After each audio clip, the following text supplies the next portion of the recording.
বেগুনের কয়েকটা সমস্যা রয়েছে যেগুলো সাধারণত দেখতে পাওয়া যায়। সেটি প্রথম যে সমস্যাটি সেটি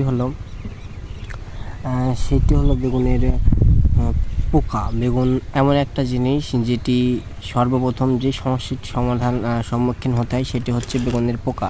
তো বন্ধুরা, আপনারা কিভাবে সেই পোকাটি দমন করবেন এবং তারপরে সেই যে স্টেপগুলো আছে সেগুলো আপনারা কেমন করে সলভ করবেন, সমস্যাগুলো থেকে সমাধান পাবেন, আজকের আমার উদ্দেশ্য এটি হবে। তো ভিডিওটি অবশ্যই লাস্ট অবধি দেখার অনুরোধ রইল। আপনাদের। তো আপনার ভিডিওটি অবশ্যই লাস্ট অবধি ভিডিওটি দেখবেন। আপনারা দেখছেন grow green success YouTube channel এবং আমি আপনাদের সঙ্গে আছি রানা। তো চলুন ভিডিওটি শুরু করি। তো প্রথম যে সমস্যাটি আপনারা সম্মুখীন হবে সেটি হচ্ছে বেগুনের পোকা। বেগুন এমন একটা জিনিস যেটি পোকা যদি লেগে যায় সেই বেগুনটি পুরোপুরি বেকার হয়ে যায়। তো আপনারা অনেক সমস্যা সমাধান করতে চেয়েও অনেকেই পারেন না। তো আজকে আমি বলবো যে আরও কি সমস্যা আছে এবং তার সমাধান কি। দ্বিতীয়টি হচ্ছে সাদামাছি, মাকড়, এগুলো থ্রিপস, এগুলো তো আছেই। তার কারণে এটি যে কোনো সবজি ফসলে এগুলি আক্রমণ করে থাকে। তো আপনাদেরকে বলবো যে এর প্রতিকার কি এবং এর জন্য কি ওষুধ আপনারা স্প্রে করবেন। তো আপনার ভিডিওটি দেখতে থাকুন।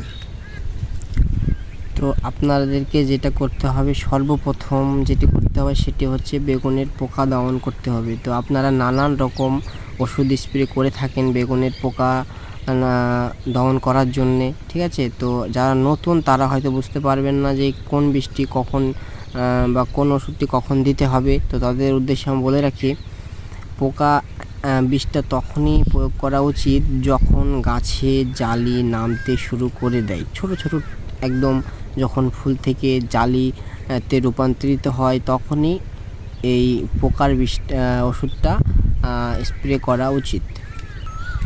এবং যারা পুরনো চাষি বেগুনের ব্যাপারে অনেক তারা জানে, তারা কি করে একদম ঠিকঠাক টাইমেই সেগুলো প্রয়োগ করে থাকে। এবং তাদের জন্য আমি বলে রাখি, আপনারা অনেকে অনেক রকম ওষুধ স্প্রে করেন। তো আমি যেগুলো স্প্রে করে থাকি আমার বেগুনের ক্ষেতে, তো সেগুলো আপনাদেরকে দেখাবো আমি। তো এই ভিডিওটিতে দেখানো সম্ভব হচ্ছে না, আমি নেক্সট ভিডিওতে অবশ্যই সেই ওষুধগুলি আমি দেখাবো আপনাদেরকে। তো আপনারা আমার চ্যানেলটিকে অবশ্যই ফলো করবেন। তো এটি তো হলো পোকার ব্যাপারে কথা। এবার যদি আমি বলি সাদামাছি, থ্রিপস, মাকড়, এগুলোর জন্য কি করতে হবে। তো সাধারণত প্রথম স্টেজে যেটা করতে হবে, যখন দেখতে পাচ্ছেন গাছে হালকা পাতলা আছে সাদামাছি, মাকড়, থ্রিপস এগুলো, তো তখন স্প্রে করতে পারেন জাম্প, যেটি হচ্ছে মাকড় এবং চোষক যে পোকাগুলো হয় সেগুলোর জন্য জাম, যে বাইরে যেটি জাম্প আছে সেই প্যাকেট ফাতা যেটি পাওয়া যায় সেটি অবশ্যই কার্যকর। এবং সাদামাছির জন্য ইমিডাক্লোপিড অবশ্যই স্প্রে করতে হবে।